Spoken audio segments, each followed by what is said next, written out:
friends, welcome back to another very special episode of the Film Alchemist podcast, the show where we look at movies we love, break them apart, to find out what gives them their magic. I'm your host, Josh Griffey, joined as always by my co-host who always brings his own weapons, Alex Dandino. All right, before today's very special episode, a little business. Guys, it's official. We are on Patreon.com. That's Patreon.com/Film Alchemist Pod. For as little as $1 a month, guys, you can join our community over on Patreon. We have 4 tiers to choose from. The nice thing is, the more you climb the tier ladder, you get to actually select the episodes that you can make us talk about. And we will gladly do that for you. We have an entire library of patron-exclusive curated episodes. All kinds of fun stuff and extra content we're working on adding through the rest of the year, so that by the time you guys are there, you will know that we are always working hard to earn your money. I know it's hard to earn money, and so we want to make sure we're doing that for you. So thank you for those of you who already support the Patreon, and thank you for those of you who are about to in advance. Something you can do for free to help the show, guys. Please leave us a rating and review wherever you find us, especially if that be Apple Podcast app. We're going to get our starboard cannons firing at the algorithm so that we can take over like Sky. You know what I mean. What are nice. You talking about? I wanted to make it dramatic as hell. It's nice. It's nice. If you guys leave us 5 stars and a couple sentences, it's nice and it helps us out. Thank you for that. Go to YouTube, subscribe to our channel, Film Alchemist, where you can see video versions of most of these podcasts, along with some other content we're working on for you over there. See, guys, that's the thing. We always working. We out here grinding, guys, for you. You can email the show, filmalchemistpod@gmail.com. You can find us on all the socials you're on. We're very easy to get a hold of. We love talking movies with you guys. So get a hold of us, guys. It's easy. Help the show out. We'll help you out. Let's be friends. Be cool, bro. All right. That's enough business. Today, the pod embarks on a terrifying journey through time and space. This month, July, the pod travels in time. So we have, for your viewing pleasure this month, we have Bill and Ted's Excellent Adventure. We're going to do 12 Monkeys. We're waiting on the patrons to pick their movie. So if you're a patron, you get a vote on our 4th movie of the curation. Get on it. And today, starting with perhaps my favorite, well, it's hard to say that, but one of my favorite time travel movies of all time, Safety Not Guaranteed.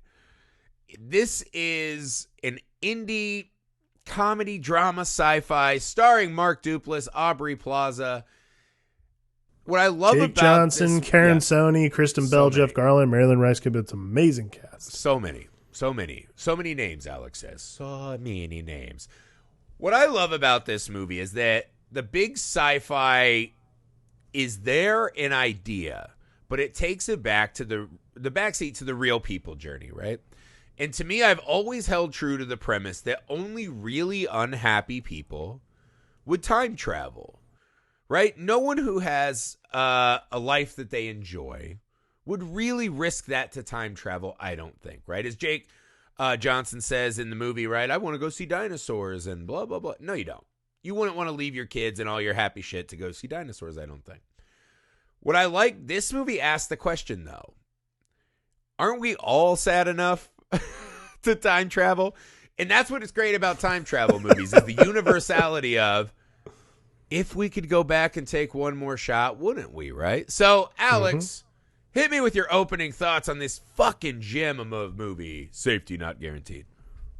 Yeah, man, I love this movie. I think I saw it in the theater after you told me to see it. I don't remember if that was how I saw it opening day in LA, and I loved it. That's what it was. I think Andrea and I went and saw it. But either way, this is just like one of those. It is one of those movies that is just a barn burner, man. It doesn't stop. It doesn't need to. Like, and not only that, like you were saying, it does such a good job of interweaving what is fantastical and science fiction-y with what really is the core of the story, which is about regret, loss, about what we really want out of life, those kinds of things. Again, the things that make people interesting is what makes this movie interesting, not the science fiction of it all, which I think is a very important thing when it comes to movies like this. Yeah, well, a lot of time travel movies get caught up in the how do you make the machine? What is the machine? Right. What are the paradoxes we face? This and that. This movie, and Colin Trevorrow, the director, right? He wrote it too, I think. This movie eschews that, right? Him and Derek Connolly. Yeah, so this movie kind of brushes that away and says enough of that, right? What I like is this would be the ascent. If most time travel movies are Apollo 13, right? This is the, hey, let's just watch training montage and then we cut as soon as the rockets ignite, right? And that is a good thing sometimes, man. I like the idea that the time traveling back, because it's the thing, when movies take place in the past, right? When we're time traveling, past or future, what you're saying is that inherently the present day is not enough. What I like about this movie is that it takes its time. While it shows us the kind of rough and bitter edges of everyday life across many, many people, it also always finds this sweet laugh, right? And Aubrey Plaza becomes this perfect lead actress for this film, right? Because everything about her says cynical, I hate you, I'm judging you, I don't want to be a part of this. But as we watch her give this really heartwarming performance as this woman who has experienced loss and is trying to make her way through the world, she just sees this man, right? And he's a strange, unusual man. But you're struck by how rare we see people that are just truly going for it in life. And watching her honestly buy in and open up, this movie does a great job of reminding us that the best part of a time travel movie should be remembering that now is always what matters. I think so too. And I think I think it's interesting getting into this movie. The inverse happens almost immediately, is that you really admire Kenneth, Mark Duplass's character, for, like you said, just going for it. It's interesting because like Jake Johnson's character is sort of supposed to be, he's supposed to be the audience. And this is something that always strikes me about this movie, is he's supposed to be us. Like completely cynical, completely detached, those kinds of things. Yeah. Look at my car. Doesn't that say everything about me? Like one of those douches, yeah. Yeah, exactly. Like when we all so badly want to be, we all so badly spend the movie, like the very beginning of the movie, trying to be Darius. Like we all see ourselves in Darius, which is Aubrey Plaza's character. But really, who we all want to be is Mark Duplass. Like this is not just in real life, because Mark Duplass is an awesome guy, but like because Kenneth is it's not a matter of believing in what it is. Like I think that's a really important distinction that comes up in the movie, but also is a really important distinction to watch as a viewer, is like Kenneth is not necessarily a believer. Like Kenneth is an experiencer. Kenneth has already done this. And I think that's a defining characteristic of someone who like everyone thinks is full of shit in this movie, is that he's really not, because he's been there. He knows it. Like for him to believe in himself because he knows he's done it, that is like the thing that's most inspiring. So really, this movie is very deceptive in that it takes you right into Kenneth's brain and right into the ability to just like sort of glob onto him in the way that we all need to. Right. And I think that's one of the fun things about the film, right? Because Kenneth is, I mean, I hope they paid the Napoleon Dynamite crew at least a little kickback for just completely jocking all of Napoleon's styles, right? I mean, there are lines in this film that you're like, God, they must have just said, you know, it's like the Vanilla Ice versus Queen thing. How can we change just enough to not have Napoleon Dynamite get litigious, right? That's the sequel we never got. But that's the thing. I feel like the difference is that Napoleon Dynamite, the movie, takes a really long time to ask us to like Napoleon. I think we are using him as an idol of ridicule and mockery, right? We are supposed to be laughing at Napoleon and Kip for the vast majority of the movie until it keeps going. You're like, you know what? This is horrible, laughing at this guy. Like, I'm sick of it. And when he busts a move and dances, you're like, I'm with him.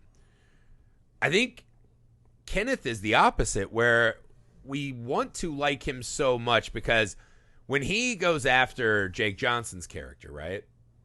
And he's just like, what is that smile, man? What are you? I think we immediately bond to a man who's just like, you're so fucking full of shit. Mm-hmm. And the guy that we all really are, right? This gets back to the, you know, every time I have an Amazon package come and it's another thing I don't need, I remember this theory of, right, we just buy these things so that someday someone will see it and they will now equate that with me, right? Oh, he has Hellboy library editions. That means he's, you know, 5.2 QAnons, whatever, better human being, whatever the fucking metric is for this, right? Right. And it's kind of a sad, pitiful existence we find ourselves in, right? This just buying shit so that people will see it and think we're cooler. And then we got to work these fucking jobs we hate so we can buy the stupid shit that lets people know that we're cool and worth hanging out. And it's really annoying. And to see this man, because Jake, when he even drives up, he's like, look at this shithole house, blah, blah, blah. By the end of the movie, you're like, the greatest scientific breakthrough in the history of mankind just happened at this shithole house with a guy who's wearing denim and a mullet. So the movie right away puts us on liking him. What I think is one of the really fun games is that we start to question Kenneth a lot, right? By the end of the movie, it's pretty dicey as to who we think Kenneth is. But well, there's a lot of there's a lot of unreliability with the character. And I think it comes automatically from a movie like this where like someone claiming something so dubious in a way. Like something so unbelievable. Like just not within the realm of like always within the realm of science fiction, but not within the realm of actual possibility. So to address it in a way that is, this is the thing that like Primer's another great example of like low budget time travel movie. Primer does it very scientifically and like literally there's no soul in the movie at all. But like there's this level of like, you have to grab on and hold tight to the people that are going to believe themselves like that. So even though we spend like more than half of the movie doubting Kenneth's story completely, doubting everything Kenneth's saying, like every single time he opens his mouth, it seems like bullshit. You want to believe him. That's a huge part of this movie is you just want to believe him. It doesn't matter. Nothing else matters. Yeah, and I think one of the strange things is, I think if you could go back and watch the movie for a first time again, I don't think anyone thought the movie would end with him actually time traveling. No. Right? Not at all. It feels like the movie that's setting you up for the boom, boom, boom, boom, boom. Yeah. And it's like, okay, man, we still have forged a bond. It's fine. And that becomes the fun thing, right? Is that the time travel just fades away. But the whole movie is still operating as a time travel story, right? Yes. And the funny thing is that Kenneth becomes a time traveler in this story. Jake Johnson is a time traveler in this story. And Aubrey Plaza is almost watching these two time travel stories, right? Whereas Jake Johnson is a time traveler trying to return to his past. Mm-hmm. Kenneth is almost a person from the past who has been transported here. So it's still in a really fucking weird way operating as a time travel movie with not a lick of time travel until the final shot. Right. But, it's a pretty clever trick for no budget. It is a great trick. I mean, it seems like all the budget was saved for that last shot, which is fine. Like, I by the way, that's not a knock. Like, I don't besmirch anybody. Like, this movie was made for $750,000. Yeah. Like, in the world of making movies, that's like making a movie for like $10. Yeah, with so as far all as these I'm actors and shit. Yeah. With all these actors, like this is also, let's see, this came out in 2012, so they probably shot this in 2010 or 2011 maybe.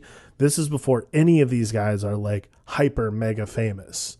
This was after Aubrey Plaza did, like I was reading, the reason she is in this movie and they courted her for this was because Derek Connolly originally wrote this as a buddy comedy and instead turned it into, after he watched Aubrey Plaza and Funny People, and turned it into a movie with her in mind for Darius. Yeah. So like, there's this very specific vibe that's meant to be going with this. So like, I think this is a great example of like why we do this pod is all of these pieces in this movie had to come together for it to be the great movie that it is. One of these people missing from the cast makes this movie not work. And I think that's a really, really particular thing about not just casting, but just in general, this kind of movie is to make a movie for less than $1 million work and like make $4 million itself and kind of change the face of, because this movie also went almost, I think Netflix almost put this almost immediately on streaming after they bought it. Like it came out in the theater and then they put it almost immediately on streaming like a month later. This is like an actual, like I did not know this. This is actually like an influential movie for the decade of like how streaming has become streaming. Yeah. I had no fucking idea. But that's what I mean. It's that movie that just found its path, and it's such a good movie, but this is the kind of thing that gets consumed by megaplexes, right? Because it's like, well, we got to have fucking Fast and the Furious on 15 screens. Absolutely. That leaves us 2 more, right? And, Bruce Willis will be in something this month, and it just gets dropped out. And the casting in this movie is really good, right? And I think the funny thing about Aubrey Plaza in this movie, because I think you could replace everyone in the movie, honestly. I don't think you could replace her, though. And I'm not saying you should. Everyone is amazing at their roles. Sure. No, I know what you're saying. Yeah. But I'm saying I really, truly, I love when you see an actor in a role and you're like, I just don't think anyone else could do that. Because Aubrey Plaza does this really brilliant turn in this movie where, one, it's just she's so perfectly cynical. And there's something so lyrical about watching the way that she is so easily able to mock him to his face. And he doesn't seem to notice because that is her tongue. That is how Aubrey Plaza exists in all of our minds, right? Like when she runs up and Jake Johnson gets smashed out right away, right? And she runs up and she does the, well, if your article wasn't written so poorly, blah, blah, blah. And confronts him and puts him on his heels. And then the game is changed. What I think is brilliant about this movie and why it's my favorite of her performances is you see this inner light dying to escape this black hole of a character that she always plays. And that was so fun to watch. She plays it so perfectly.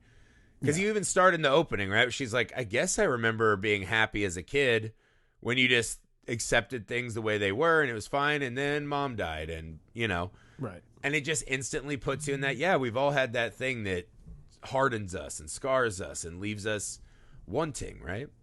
Yeah. And in a way, she's also in a time travel movie because she's stuck in time. It's almost as if she never was able to start a life. Right. So although she's interning and trying to get other jobs, she feels like a character at the start of this film that is absolutely stagnant. Yeah. So you get the three perspectives. Yeah, well, I agree. I like that everybody's trying to get somewhere in this movie, but nobody understands how to get there. Like it's a really salient point. I like what you said there because like it is a really important thing that Darius has literally just been waiting. She has absolutely no. She's been which waiting I feel like a lot of us relate to. Absolutely. Like I'm not saying like my mother died in front of me or anything, but like I think a lot of us can relate to the fact that ultimately, like some of us feel stagnant. You feel like you're not accomplishing what you want to come. Like it starts with her as an intern at a fucking Seattle paper. Like that's just she literally is like Marilyn Rice Cup plays like the editor or whatever, and she's just like. Not really berates her, but just completely dismisses her when she walks. She's like, a sack it's just of the shit. intern. She's a sack of she's shit, terrible. boss. She's a terrible boss. But like, she's like, oh, it's just the intern. Like that's the kind of thing. Like Darius has spent her entire life. Like she smart, graduated college, but she just doesn't know how to start her life. And Jake Johnson is right there as well. But he's moving so far into the past. He wants so badly for the past to work out again. Yeah. And I think that's what makes the entrance of Kenneth so interesting is because Kenneth, not necessarily about presenting the opportunity, because none of these guys, when they hear it, believe that it's correct. Even when reading the ad itself, they go, this is fucking nutty. They stake the guy out at his place because they know he's a fucking weirdo. But like, Kenneth presents this opportunity of like, this is someone who's moved both forward and backward. Like he feels both things. He's been to both places almost. They see someone that you can kind of be jealous of almost. It's very fascinating. Like it's a weird way to put it, I know, but like there's just something very strange about how they react to Kenneth. Not necessarily like the first interaction, because you have to have something like that. This is supposed to be sort of a comedy, so like you have to have that beat. But he represents so much of what these two characters particularly want out of life. It's weird. He's able to say, I truly don't give a fuck, which none of us can. I mean, the lie at the core of Kenneth is that he absolutely, truly gives a fuck. More than every other character in the movie, right? We see him when he has meltdowns about, when his ear falls off, his prosthetic ear. And he's taken right back to when he was mocked as a child, and he has this really traumatic outburst, right? Mm-hmm. And we see these things keep kind of boiling up, right? By the way, I completely forgot about the ear bit. Like I had totally spaced that too. I totally don't know why. Spaced. That never, stuck with me. But yeah, I thought it was really cool today because there is a childishness to Kenneth in this movie. And I don't say that as a bad thing, right? No. I think what happened, because you were saying, and it really struck me, is we all don't know how to start our lives, right? I'm old, man. I'm getting old. I feel that I'm getting old. People tell me I'm getting old. In my mind, when I think of myself, I think what I think of myself as is that guy who just got out of college. And I'm an adult, and I'm in the adult world. And I find myself at Menards randomly on weekdays. And I'm like, I'm doing the things that my parents did, and I'm doing old people shit. Right? But I feel like I'm waiting for my life to start. I'm waiting for the great adventure to come, or the big splash. And, sometimes we're all guilty of that. Like, I'll be like, sitting there, I was like, oh, I got to do this and that. My wife's just like, play with your fucking kids. Like, go play with your kids. And you just forget that it's all happening, man. And so I think that's a really important point.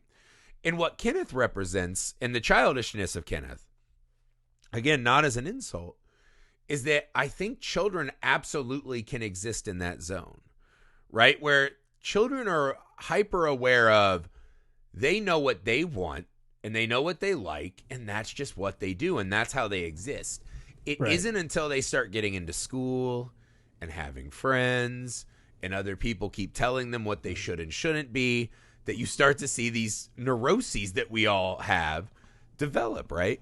And Kenneth seemingly, because it's all a lie, exist in that state, right? And it's childlike, and we want him to have that, and we want to nurture that, because we all remembered when it was choked away from us, right? When our hope and wonder was strangled in a bathtub. Yes, still hopelessly being choked. Just nonstop choking. Just constant. So much.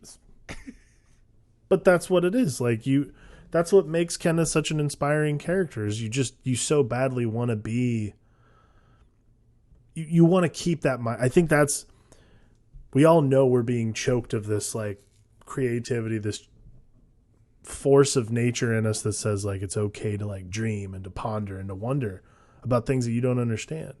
And I think we all spend so much time trying so hard not to let go of that. We also end up addressing the fact that it's never it feels like it's slipping it through our fingers because we're grasping it so tightly. And I think that's what makes Kenneth so inspiring, is like Kenneth works at a fucking grocery store. Like he's not a homeless person. He works at a grocery store. He has a job. He communicates with people, but he has this thing. He has a thing that he'll never give up on, because that's his thing. And I think that's probably that's what makes the inspiration of Kenneth that much more interesting throughout the movie, is like, he's not going to give up. It's not a matter of like, there's a matter of a mission, of course, but it's not necessarily, there's a matter of a mission, and, I'm tragic in that way. Like there's tragedy in the way that the story comes out. Yeah. But there's not tragedy in how passionate he is to accomplish this thing that he thinks that he knows he can accomplish. Not thinks, Sure. knows he can accomplish. Well, just like you said, the guy in the grocery store who's just, a normal guy working his way through the world. And online, some scientist is like, hey, man, fuck you. You're not one of us. And he's like, I figured it out, man. I'll do what I need to do, right? That destruction of, I guess there's even gatekeeping and timekeeping, right? Like, and he fucking obliterates that. And so that's a moment where we're all like, yeah, fuck yeah, that's metal. The weird part of the film that I had kind of forgotten and that plays really, I mean, it is just throwing emotional haymakers at us at this point, is how much they dirty up Kenneth, right? Like when they're following him and he thinks that couple's following him, he gets out and pulls a shotgun out of his car. Right. Later, when they're robbing a place, he stole that van. He goes in with a gun and a ski mask. And you're like, oh shit, things just got kicked up a notch. Yeah. And they do they really swiftly come in and start adding the yuck. So we know that Kenneth is not truly a threat to harm anyone, right? Right. And that maybe that first gun we saw is fake because this gun is fake. Because there's an after party and he doesn't attack anyone. That we know he's safe, but he's stealing government lasers. We find out later that he broke into a particle accelerator. So there are these things about Kenneth and these emotional outbursts that really put you on edge. And I think that, again, in a lot of time travel movies, the tension is, oh God, did I change the future? Will I be able to get back? I need time travel fuel, like whatever the things are. I think what it is in this one is Kenneth is our time machine. Back to that simpler days for all of us, right? Oh, yeah. And we're sitting there and we're like, the bolts are going to explode and our time machine is not going to make it. When we get to Belinda, it's a gut-wrenching segment of the film. Yes. And I think what's more interesting, too, is like how... Well, I guess not more interesting, but either way, like, I love that this movie, you brought it up, I love that this movie does not focus on, like, damaging the future, blah, blah, blah, all that stuff that we always have to hear about regarding, like, literally every single time travel movie that ever came out, which is about not ruining the future. Don't ruin the future. Don't changing the past ruins the future. All this stuff. Like, this guy wants to change the past. He wants to change the future. Like, I think that's the result of all the cynicism that comes from like that level of time travel storytelling. Like, that's what this movie's trying to accomplish, is making time travel a positive experience actually, and like not it being about like, oh boy, if you step on a butterfly, we're all going to be like ant people or something. Well, if you think it out, this is really natural born killers in the time-space continuum, right? It's the second natural born killers reference we've had tonight. There you go. So he goes back in time with Aubrey Plaza. They go back in time and they're like, now I'm going back for you. So what that tells me is that they're the ones that run her mom off the road and murder her on milk night. Right? Because they know that'll send her spiraling into the newspaper where the man who still opines for Oceanside exists. How do you think he came across that ad? He's really just reading the Ocean Spray every day and finding it? No, they foisted it upon him. They knew he was the lackey that would get them, and they knew that he'd pick her because he's a poon hound.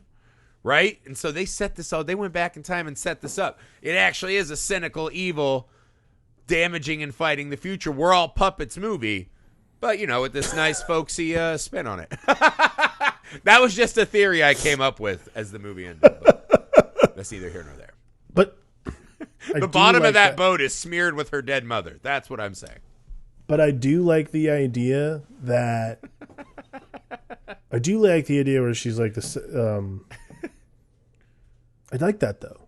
The beat where you said. Because she says like I'm going back for what is the line again? I'm going back for you this time is what he says. Right. I'm going back for you. Like, I like that though. Like the beat being going, like it's almost like I'm saying I'm going back to spend more time with you. I want all the time with you. Oh, when do you think they're setting that time machine? Are we talking Garden of Eden times? I don't think that. I'm not at all saying that. We're just gonna fucking wear leaves and beat cheeks every day because there is no responsibilities here. But see, because like I've always been sort of fascinated by that line. Like for him to be like, "I'm going back for you," like that's a good point. That's a really crazy line because it's she's a weird right there. Thing. She's right there. You know what though? Because them agents is there, man. Them agents is there. He's going down. He's going down right now. Right. But it's like one of those things. Like, so have we been misinterpreting the line? Like, not I'm going back for you. It's like I'm going back for you. I'm going back with you. Right. Okay. So maybe the line is not necessarily I'm going to go back for you. Like, oh, I'm going to, I'm not going to. I'm going to go back and kill your mom, and we'll set this all up.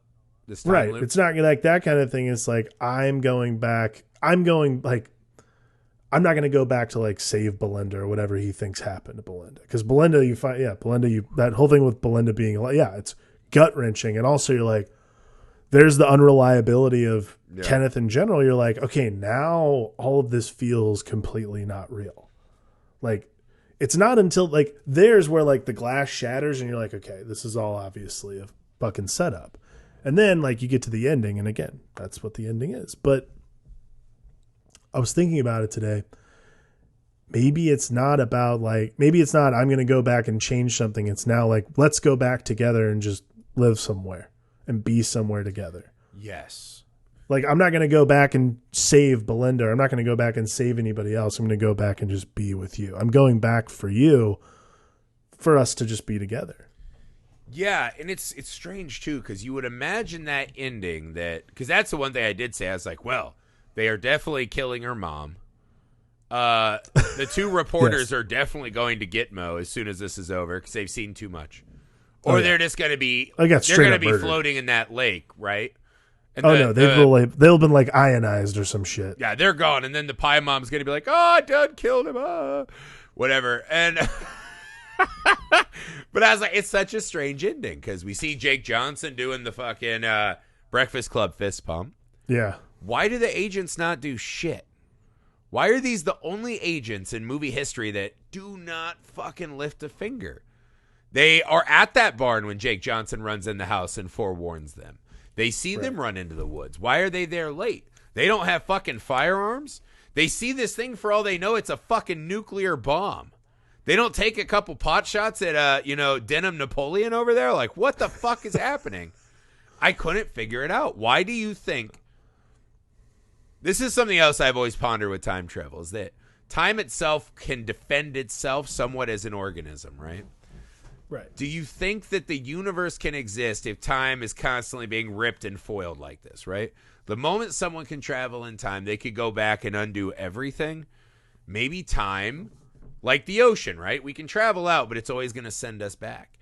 Maybe that's why the agents are so impotent. I thought that was a visual clue that maybe there's some other trickery afoot. Why did the agents not take shots, Alex? Okay. Is that an aged Johnny Utah? I'm confused. Well, if it was Johnny Utah, he'd just be firing in the air and screaming. No, but what if the agents are not there to stop them? What if the agents are there to make sure that they do it? So as soon as they disappear, they're like, sweet, and they go steal all of his fucking Unabomber shed. And what if those guys were sent there by Kenneth and Darius? Oh man. Maybe they go back in time. Everyone's gonna have this fucking power. So they go back in time. Maybe they go back in time and start the time variance story, which you guys might know of from Loki on Disney. I'm saying we don't get any money from Disney. Yeah, we get nothing from Disney. Kenneth, it's like when Brock Lesnar's like, "Fuck Coors Light, they didn't pay me nothing." That's me with Disney. Fuck Disney, they didn't pay me nothing. They got all the money. Pay me nothing. Yeah, open your fucking large purse ears. Help me out. No, remember at the grocery store when we start, and the first thing we hear Kenneth saying is he's talking about this debate he had, right? We're like, you guys don't get it. It's the Schrodinger's cat thing, right?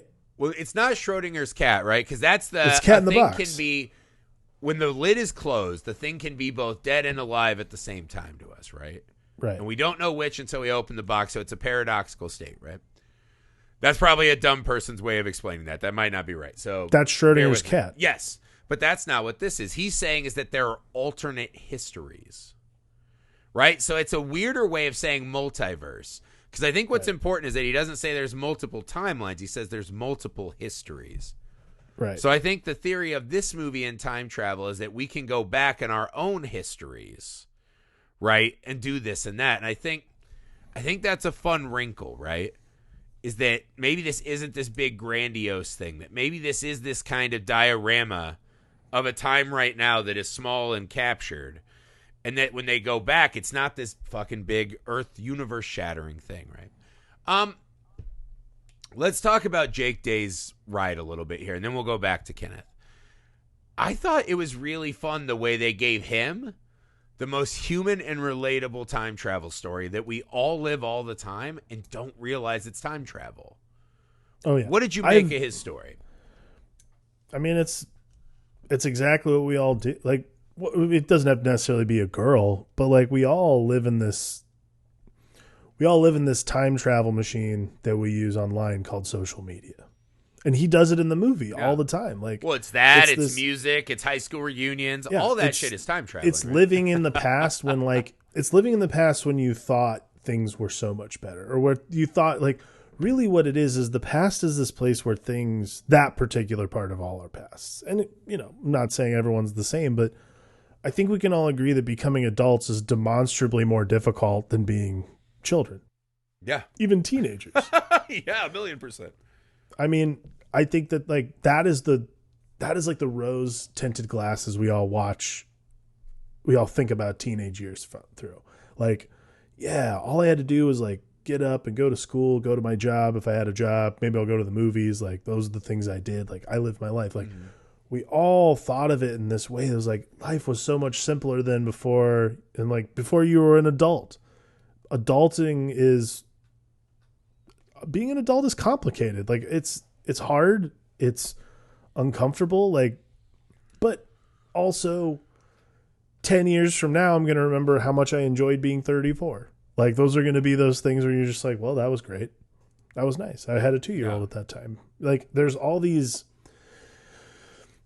other aspects of time. Like, I've always said, time travel exists. You just have to like actually look for it. Like, Jake Johnson does in this movie. Like, for me, time travel is my GPS says I arrive somewhere in 10 minutes and I get there in 8. That is time travel. That is the lamest adulting time travel. No, mine is like, but that's when what I it hear, is. Corn with a K, and you're like, oh God, remember the early morning weight rooms, right? Or when Hoobastank comes on, and remember trying to wrestle around and share your stank with another willing wrestling combatant. It was, yeah, I remember trying to make everyone think Hoobastank was cool. Yes, dude, I fucking tried. Kenneth's task in this movie was not as gargantuan as making people think Hoobastank was cool. I tried hard.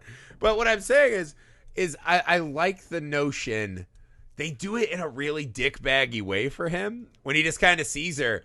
And I thought it was a great scene, even though it's really him playing the cock, which is he's like, oh, she's like, the years have not been kind to her. It's not that she's fat, but like, and he's going in on her, right? Oh, yeah. And I love when Aubrey Plaza is like, oh, you mean she's someone your age? And I was like, whoa, man. Because when he gets with her later, right, now he's turned, right? He sees the home. He gets a massage. He has the pie. He's seeing her for the human being she was, right? He's cutting through these exterior things that he doesn't like, right? When the blonde hairdresser moved aside and he was left with the real world version of the woman he'd fantasized about, right? And he's seeing her as a human again, and he starts to fall for her again. And then he comes back and tells Aubrey Plaza, he's like, she's actually not that fat.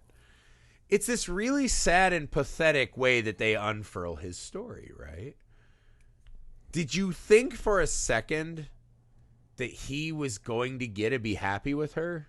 No, not a chance. Really? I wanted a redemptive arc where he had to get smacked. You were like the play we did together, Fat Pig, right? Where he had to get smacked down for being like, how fucking dare you judge her in this way and treat her as like this plaything of your mind and memory after she told you she already lost a dickhead husband like that. How dare you? And that he would have a moment of comeuppance. And he absolutely never does. No, but he's not. But that's because that's not what. Bear with me. Okay. That is not what that part of that version of time travel elicits. Going back in time in that way. Taking the opportunity to travel back in your own Wayback Machine and decide, I want to feel the way I felt, but I won't address the fact that the world has changed. I won't address the fact that this person's a different person. What I want is the person that I wanted. That's why he doesn't get that redemption, because he's made those judgments in the present. When all he wants is the past, yet the present is what's smacking him in the face and he's not liking it at all. If you can't accept the time travel in which you received, then you don't deserve the prize for it. Well, we even hear her, right, when he's like, oh, man, I was ripped back then. And she's like, you were not ripped. So he's altered himself in the past as well. Yeah. And what he meant to her. I like the idea of her shutting him down. I kind of would have liked to see him have a moment of reckoning and say, you know what? What I want is you right now. I don't want the past you. I want the real you. I want to change and grow with you. And maybe there's still hope for that at the end of the movie. I guess it's not written off. But, and maybe, because this is the thing you have to wonder with this character, right? So he goes out and his response is, hey, let's have a rager with 3 kids that look like they're teenagers, like young. Right. Right? And it's somewhat creepy until they show him they show him drinking and crying and smoking a cigarette and driving a go-kart. Again, kind of making a threatening behavior seem unthreatening in this movie is kind of something they do a lot. Right. Right. But when he busts in and he's like, hey, wear this, do this, you know, trick her into fucking you. And he's like, hey, Halloween, smoke to the fucking Hot Topic kid. I fucking died laughing at that one. And he goes outside and just sleeps on a chair. And he even tells him, I think he's like, these are the moments you live for. And it's weird because you ask yourself, is that the moment he's living for? Is this right now? Right. But that's like sad. It is sad, but like that's the rules. It's interesting. Like he's the one who violates the rules of his own time travel. Like he decides to take he uses present judgment to change his past. He misconstrues and misuses time travel in a way. That's why Darius and Kenneth go off on their merry way. That's why they have this redemptive arc. I mean, redemptive is the wrong word for it, but that's why they have this arc of what they wanted. They're going to go back. They're going to go get to do what they wanted because they're using time travel appropriately to travel. Like everyone gets caught up, I think. And I think this is a really fun thing about this movie. And the thing that I like the most is everyone gets caught up with the time aspect of time travel. The travel thing is what Kenneth and Darius are using it for. He literally says it at the end of the movie. So this isn't about redeeming the past to change the future and so on and so forth. What this is about is actually surfing the waves of time, man. Let's see what's going to happen. Let's rip open the space-time continuum and see what we can do with it. Yeah, that's what the journey is. It's not about the destination. It's the journey with these characters to get there. Exactly. But you're left thinking with this guy, you're like, man, so he didn't learn anything. He's partying with teens. And then you're like, oh, God, when he sees that time machine, this guy's going to become a psychopath where he's going to do everything in his power to go back to these teenage years or... Like, there is a menace that has been formed at the end of this movie. When he pumps his fist, it's very Dr. Doom, like declaring war on the world, right? I shake my fist at the gods of time. I'm coming for you. You know, and that six-pack I believe I used to have. It's kind of a sad, pathetic ending for him. How disappointed will he be when he gets back and he was just like thin guy six-pack where just like your skin was pressed against your muscles? Skinny fat? Yeah. Or it's like you're skinny, but you have no muscle on your entire body? Well, like you're skinny, but like you're skinny and you look muscular because you just don't have any other like. There's nothing else going on. I think that's the goal. I mean, I think that's how you have cheekbones and all that. Like I would fucking know at this point, but you know what I mean. I'm shaped like a world's strongest man who's incredibly not strong. That's my shape at this age of my life. Same. Yeah. I have that like. I have that like 1920s strongman barrel chest. Like at a circus, I'm just like. You're like. Yeah, Phineas, of course. Yeah, the only thing I've been lifting all day is just all the delicious carbs, but neither here nor there. All right, so let's get back to Dangerous Kenneth, right? What was going through your mind when you heard Belinda's story? I mean, because he had said that she died. Yeah. And that someone had ran a car into her house. Come to find out, he had ran the car into this kid's house. What was going through your mind in this moment? Because this was right after our night under the stars, where he plays his little zither and sings a song, and she kisses him, and they have a moment, man, a fucking moment. Oh yeah, and it's an amazing beat. Like that's where this movie just fucking. Do you think they clapped it in the woods there? I don't think Kenneth's a clapping type. I don't think Kenneth's not there. All right, good. For that. Good. But I mean, when you hear that story, when you hear Belinda tell the story about what actually happened, and I fucking love Kristen Bell, man. Like I forgot she was in this too. So fucking I did good. too. She literally cannot. She's just incapable of being shitty in things. Like it's impressive. But and with this little part, she just takes it for a ride. But like, my first thought was like, I think the thing I remember most the first time I saw this movie was how disappointed I was. I'm like, fuck. Oh, in Kenneth's actions. Yeah. Right. Well, it's like, that was the thing is like, because to this point, we're more than 2/3 through the movie when this happens. And you're just like, fuck. Like, we're all there. Like, we're with all the other characters, which is like, I don't believe in time travel, but this guy makes it sound very convincing. Yeah, like, he's kind of a Peter Pan in this movie, right? Yeah, but like you believe that he's definitely capable of time travel and not capable of like stealing children and sticking them on an island. Like there's this. I would say Kenneth is only slightly less creepy by the end of the movie than Peter Pan. But there is this this is like what we've been talking about this entire show. There is this sense of wonder that comes with Kenneth believing that, like, knowing that he can do this, that you just sort of start to believe and you buy. So like when you hear Belinda's story, like I remember the first time I was just like so crushed. You're like, fuck. So this guy isn't like this guy. Like you're just like then your adult brain starts coming back and your present brain says like, okay, this guy's disturbed. He has actual mental issues. Like his faculties are not correct. Like he's misremembering things. He doesn't understand. Like this is sad because now we've had right after this beautiful romantic moment, you're like, Darius is going to get crushed again. Yeah. Darius will get crushed because she believed in one thing. She believed in one thing and it ended up being a fucking lie. That's where you're at. And it's weird because I actually didn't like the romantic beat. I didn't like the kiss, and I don't like her jumping in with him at the end per se, because it just doesn't work for me. Right? Like Kenneth is really fucking creepy and mildly unsafe, it feels like, through a lot of the movie. Well, the safety's not guaranteed, man. Hey. Yeah, no, I like that. Well played. You're welcome. Fuck You're you. welcome. No, Thank you. But, Thank you. But no, I get her wanting to befriend him, right? Because she's this cynical reporter who's kind of making a lark of this, right? Right. But she can't help but be won over by this man with a code, right? And as he talks about this other girl, Belinda, his mission, they share missions. And there's even the part when she tells her own mom's story and weaponizes it against Kenneth. And then somewhat comes clean, right? There's a built-in lie at the start of this relationship that is hard to reconcile. And when they come together at the end, I don't feel like Kenneth's out of the creep woods for me. And I don't love it because you're like, if this were any other movie, Aubrey Plaza's like Moeller ends up in his 10 in the truck and she's in an unmarked grave and we just go on to the next one. And that's how this movie would go.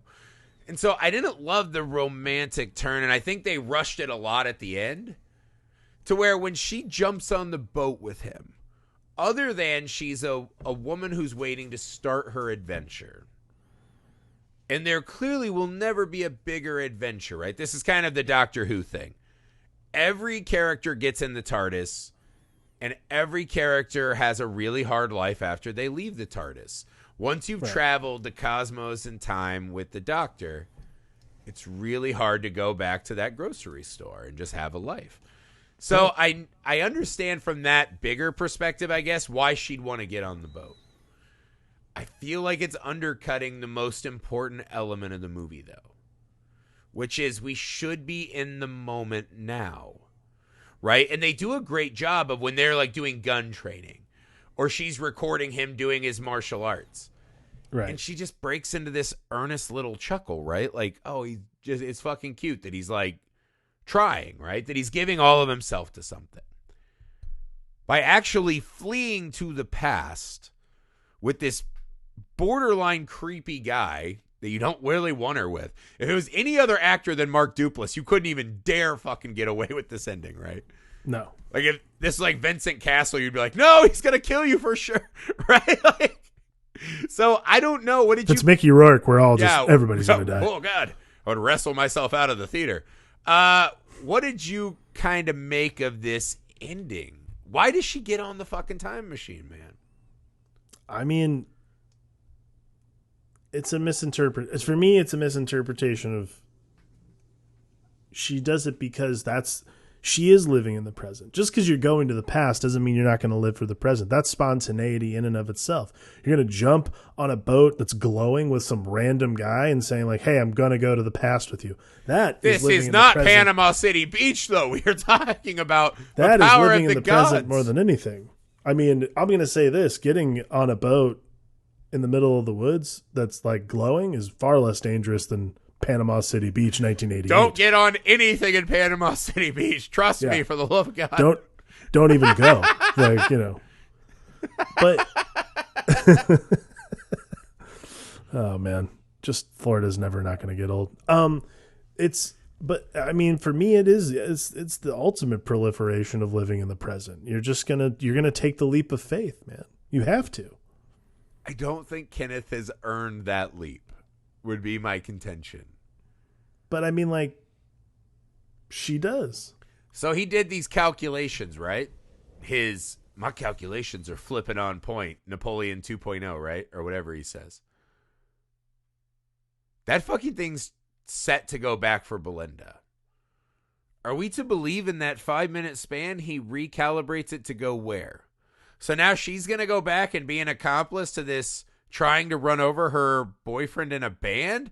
Think about this is insanity. I don't think she should have got on that boat. I know it's a somewhat romantic little gesture at the end. I think Kenneth's a creep and she shouldn't have got on the boat. I think she should have gone back to her dad, given him a hug and said, I'm here. Maybe that's where she's going. In the past? Yeah. Everybody needs a hug. Maybe they're only going back like a few days. Wow. Go back before he robbed the lasers? Oh, I kind of like that. What if they just went back to before his crimes? Maybe they just went back to before his crime and said, hey, we did it already. Well, if you go any further back in Aubrey Plaza's timeline, their romance is now illegal.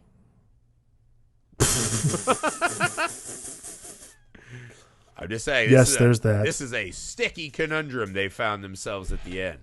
Time travel's not to be fucked around with, I think. Well, maybe they went far enough back and they just went to the south. So, like, the age of consent was like 13, so it's all good. They went back to, like, Pilgrim eras.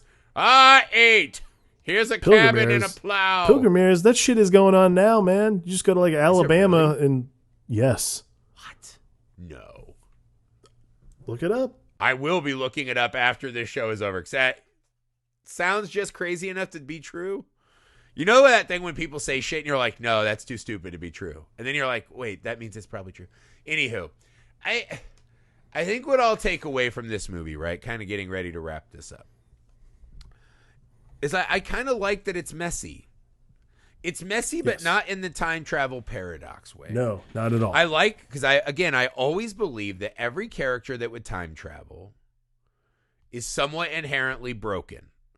Because a person who is content, like my wife would not time travel.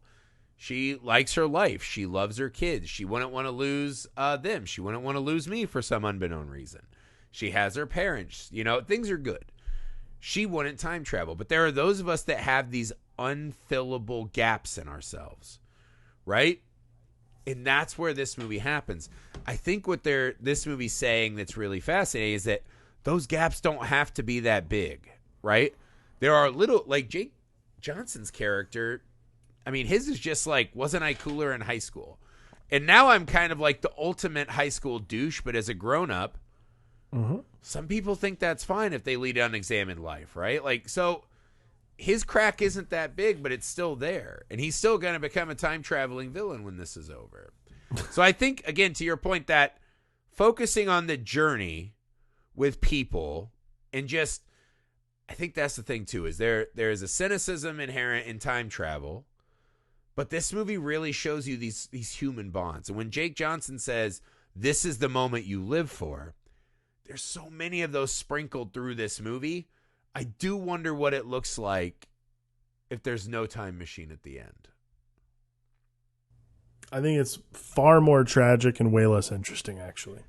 So just riddle me this, right? And we're not in the business of rewriting movies for far more talented people, right? That's not our job. If she finds Kenneth out at that I don't know. boat, Did you see Jurassic World? Boom! Shot fired. boom! Fuck you, man. Get in your time travel and go back before you got burned.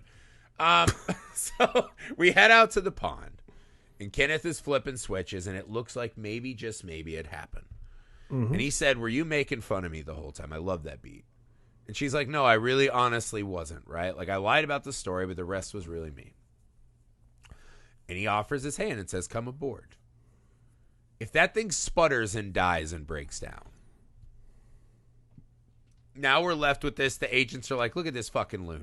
I guess he's going to federal prison for stealing lasers and shit. Definitely. But there's okay, we can go back to the drawing board. We can keep working on the time machine together. And I can keep playing you my fucking, songs. And we can keep doing gun and karate training. Is that really that sad? That's the movie we just watched, and it was very charming. I mean, that is a fine resolution. But I do think that the whimsy of the fantastic gives a whole other element to the ending that makes that, while that ending is like the real world, that ending is the actual indie version of this movie. Like that ending is the any other director writer combo independent film ending to this movie. But what we're doing is we're taking a piece of the fantastic and giving it to an audience that is unsuspecting of it. The whole time we're assuming that Kenneth is full of shit. So for it to actually happen, beyond anything we expected. Yeah, it's the one time in the movie where I was like, maybe a little more on the time travel could have helped. Because again, I do think it actually matters on the fly as he thinks she's a liar, as she confesses, and he's like, because at the end, right, it ends with their like video journal. And he's like, I need someone who'll have my back when the heat gets hot. Did it feel like that's what he thought about her, but 10 minutes before? Where's he taking her? I think in this one, it's the weird thing. We're in a kind of heartwarming, almost romantic comedy, I think is what you'd almost call this, right? I was really worried for her when that machine disappeared. I was like, I think she's going to regret this enormously. Maybe she will, but it's part of the journey, man. The journey is here, man. That's the trick of time travel. We're all time traveling all the time, and we're going. They're traveling together. They're in their own presence. And then they didn't have the balls. They sent her to her fucking death. She's a skin suit for Kenneth in the early 70s. Wow, that got dark. I tell you, I think nothing good comes for anyone at the end of this film.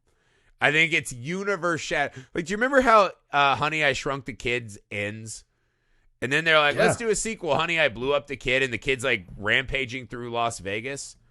Yep. And the movie ends, and my mom's like, what a fun family romp. And I'm like, the world is over. As soon as they know what Zelensky did, or whatever his name is, Steichnik, whatever his fucking stupid scientist name. It's Zelensky. You were there. I kept thinking of Dan Aykroyd and Tommy Boy. Neither here nor there.